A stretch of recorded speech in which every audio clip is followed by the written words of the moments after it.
great welcome to Michael Barnard, who is an expert for wind energy, renewable energy, also electric mobility, as I understand. And he's been working in that field in the United States, but also in Canada, advising organizations, working with associations. And Michael, great pleasure to have you here with us, and a very good morning.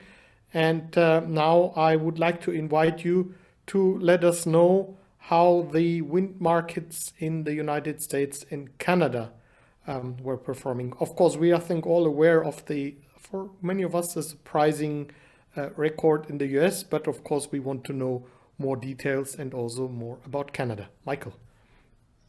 Guten Morgen, Stefan, and everybody else around the world.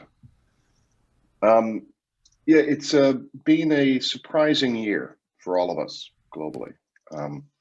But I'd like to spend a few minutes closing this session out, talking about first the United States, and I'll spend a bit of time on Canada because there's interesting stuff in both countries going on. As you probably know, the American Wind Energy Association and the Solar Organization have joined into a Clean Power Association, a similar trend which is occurring globally, just as happened with Canada. And so now we have different graphics and different sources of information, which is always fun. But in the United States, you've got some summary stuff on the left-hand side. The GDP dropped as everybody's GDP dropped last year. The number of gigawatts grew quite substantially last year. There were 17 gigawatts of new wind energy commissioned last year. That was against an expectation of 23 gigawatts, however. So, COVID did have an impact, just not nearly as much of an impact as it could have had on that. And if you think about, the average wind farm deployment, it's pretty socially distanced. I'm sure this has been said before, but I'm the cleanup batter and it's 6 a.m. where I live. So I didn't hear the previous speakers. My apologies to all of you. That was a generation in 2020 of 338 terawatt hours from wind energy, which is a record 8.4% of production. Electrical demand was down, wind energy was up, and the combination was good. Offshore wind continues to limp along, and we're still around a terawatt hour per million people, and around 16 terawatt hours per trillion GDP. That hasn't changed a lot since a year ago when I last reported, because both population and GDP have adjusted as well. Obviously, the big news in the United States is that the United States has re-entered the Paris Agreement, which is excellent after the previous 4 years.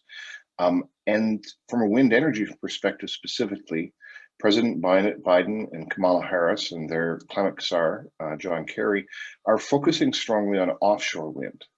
Currently, there's the single small wind farm off the East Coast, but they're projecting 30 gigawatts by 2030.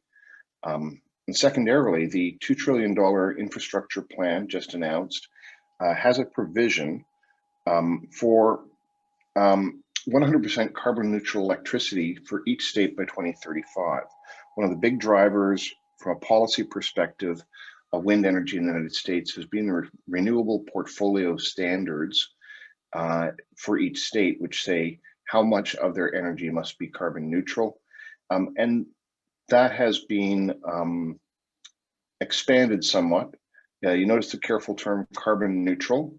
The Biden administration is not against nuclear energy. It's unlikely that there will be any new nuclear start simply because the past 15 years of nuclear generation in the United States has been a series of cost overruns, as is quite traditional.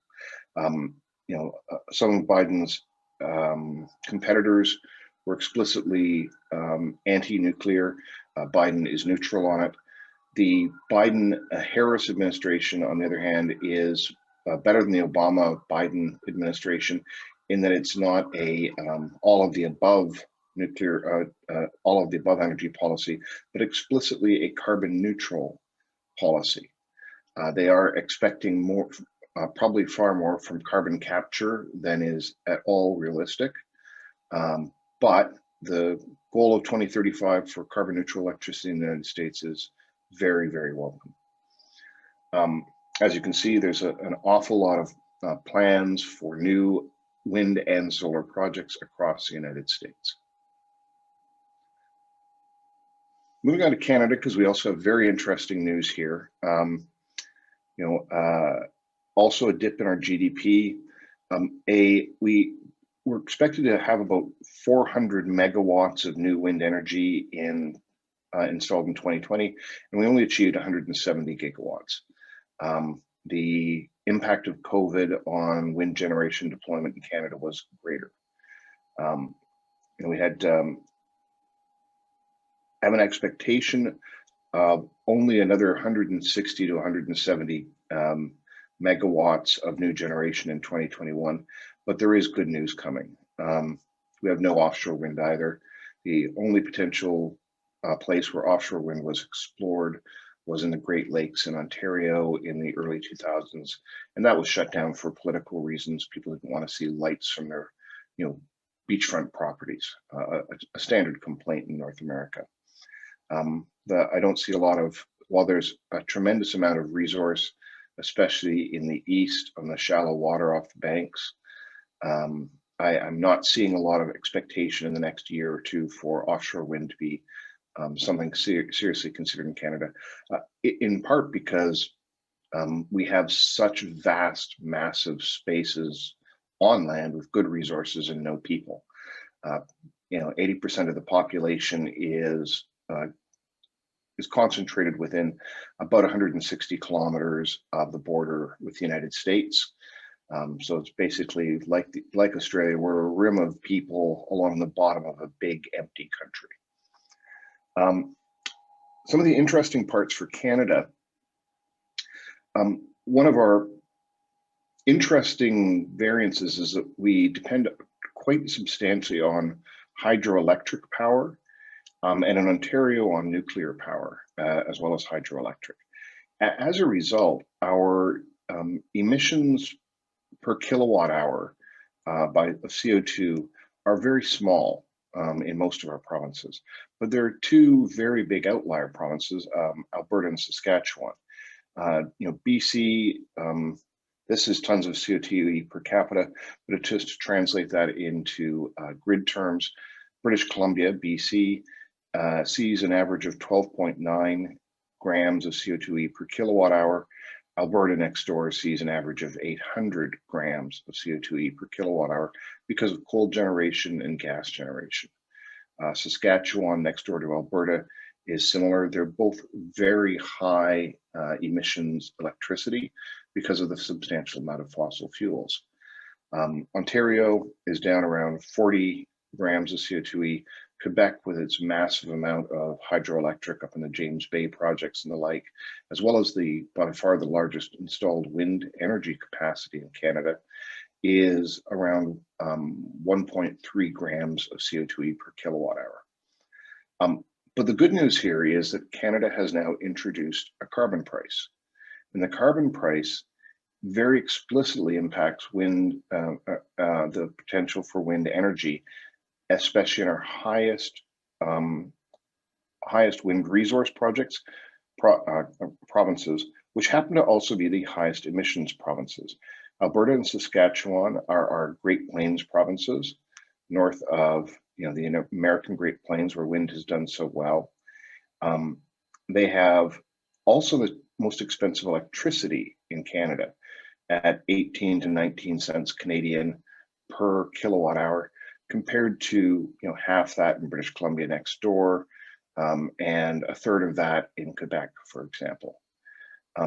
Alberta had explicitly, under a previous administration, intended to shut down coal generation by 2030 and replace it 2/3 with wind and solar and 1/3 with natural gas generation. The new administration, a more conservative North American political party, and hence problematic from this regard, thankfully maintained that intent up to a point. They expected, however, to increase the amount of generation by natural gas quite substantially and depend less on wind and solar, roughly 50-50 split instead of a 2/3, 1/3 split. However, the carbon price, many of you have possibly heard of it. The Liberal government, after winning the election in 2019, last year uncapped the carbon price from $50 Canadian to a peak in 2030 of $170 Canadian. $170 Canadian is roughly $133 US. To give a context, it is one of the highest carbon prices in the world. It is one of the most broadly applied carbon prices in the world.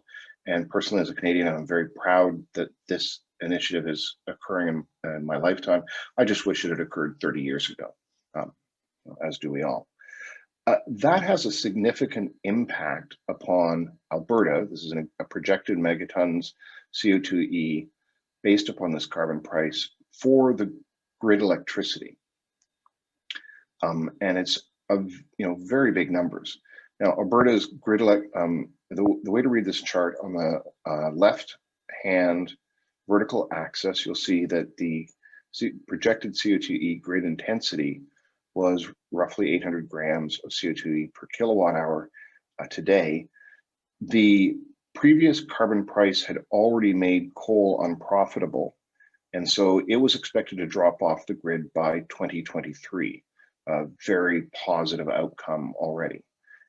It was expected to be almost entirely replaced by natural gas with the addition of wind and solar resources. So that blue line coming down from the upper left is the projection without the increase in the carbon price.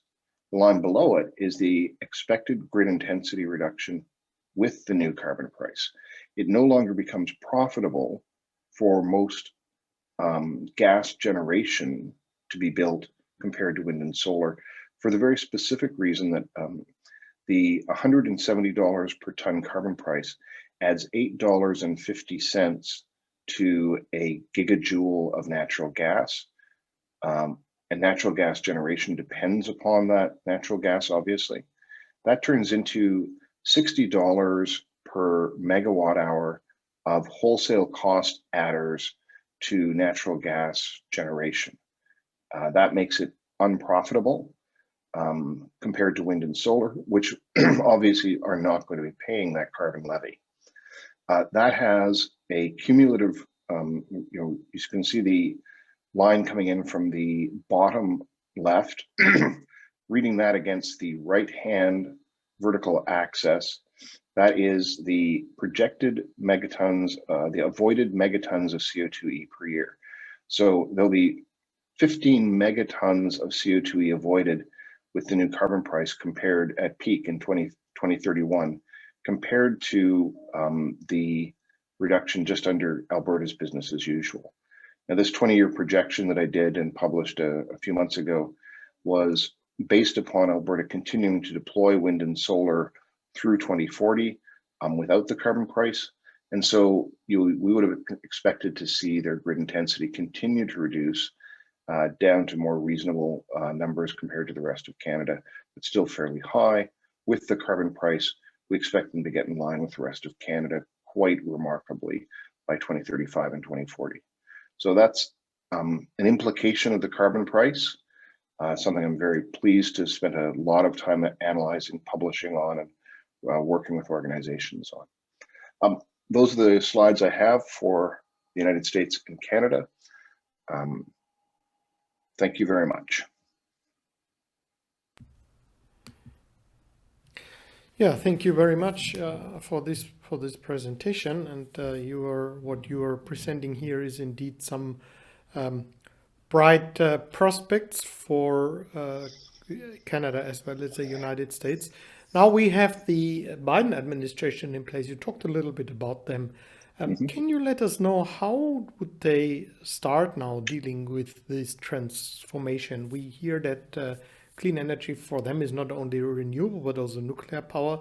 But we also hear that a lot, of course, has already been happening on the state level.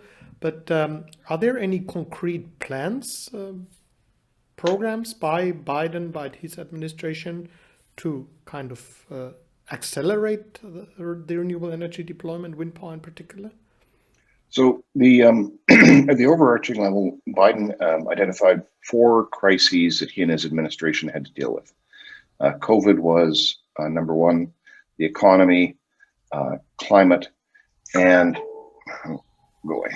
And I'm gapping on the 4th.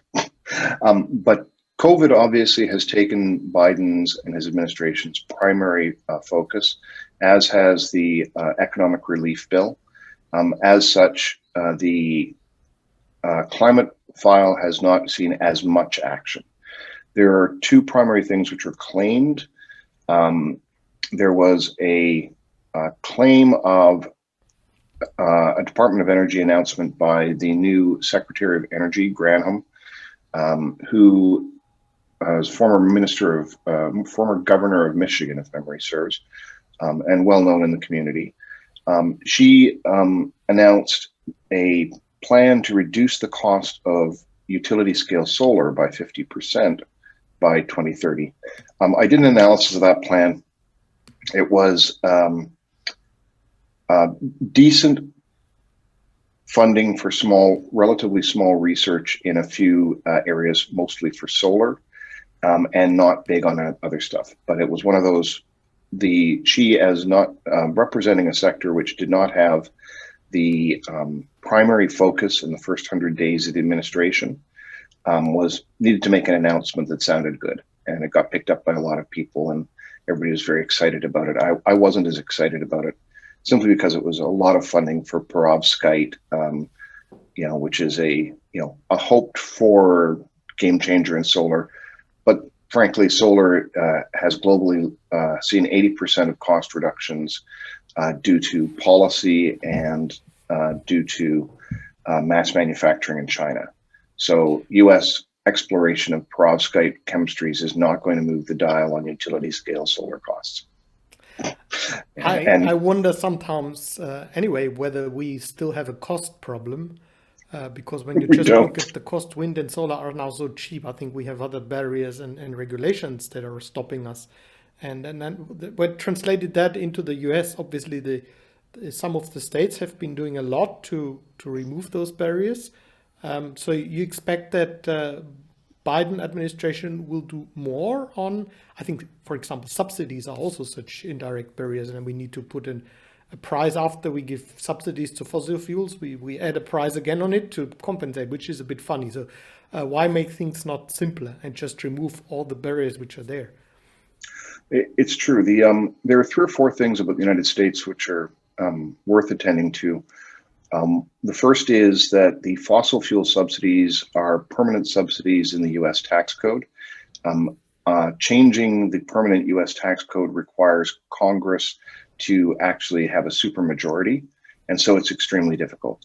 The investment tax credit which applies to solar, and the production tax credit which applies to wind are temporary and renegotiated tax credits, which are much more amenable to congressional change. So I would expect an extension of both of those beyond this year, as one of the announcements to come out of the Biden administration this year.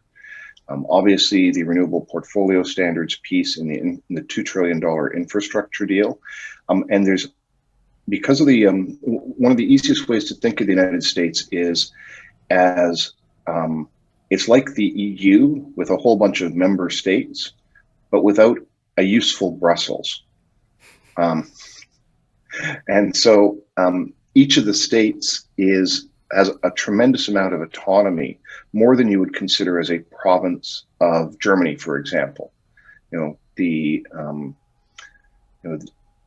Westphalian model of sovereignty grew out of the province of Westphalia in Germany in their first treaty with the Holy Roman Empire in 1394, I think it was, some number like that.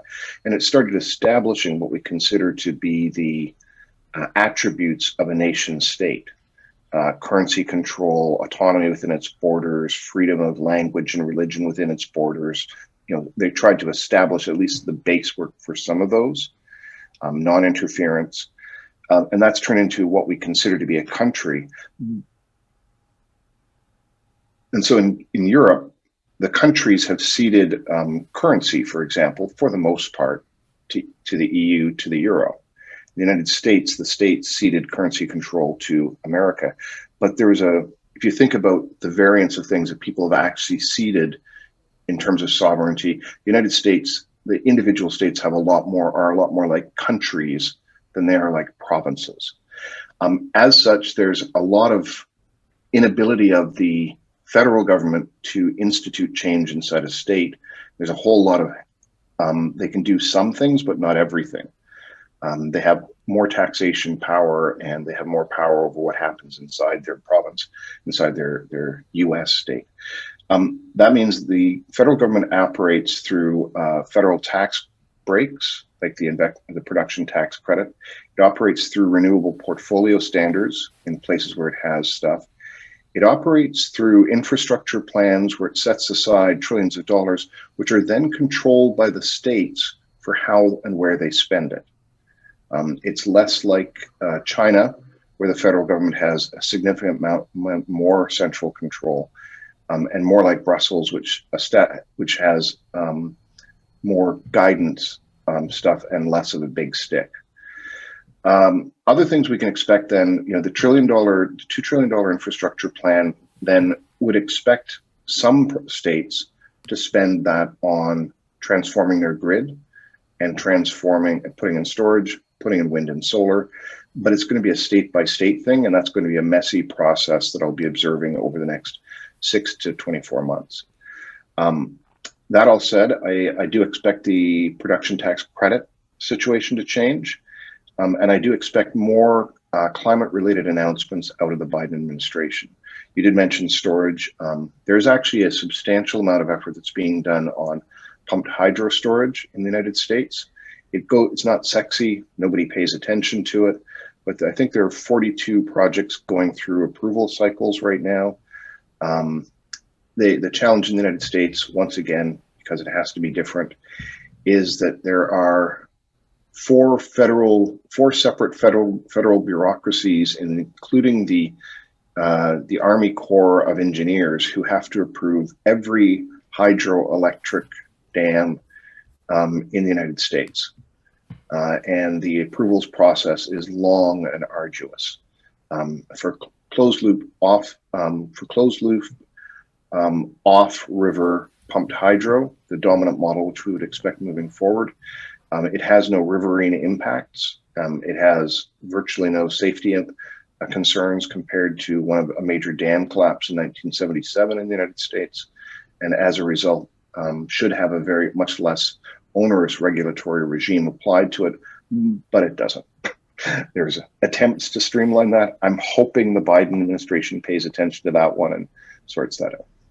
So that's the simplest solution to storage. It's pump hydro indeed. I mean, now the Australians are going a lot for battery. Europe discusses a lot hydrogen partnerships with Morocco or Saudi Arabia, and US would go for the simple, maybe also cheapest solution. I think that sounds like not the worst idea, at least. Now there is, as we heard, there is a bill in the Congress which is aiming at 100% clean, not renewable, but clean power, which is being drafted by some Democrats.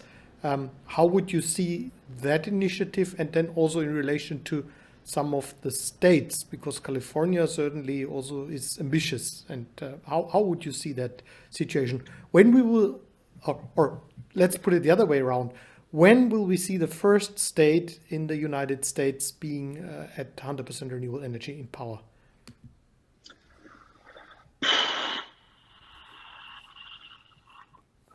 That's an interesting projection question.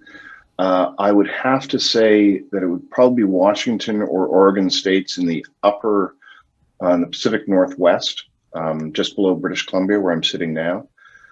They both have strong hydroelectric resources. They both have interior desert conditions with strong winds, similar to the Okanagan Valley up in British Columbia. They have offshore islands. British Columbia's wind farms are on our offshore islands more than anywhere else. simply because then the strong Pacific winds come in. And Washington State especially has had a strong history of being pro-climate change. One of the most aggressive climate plans of any Democratic candidate for president was from the former governor of Washington State.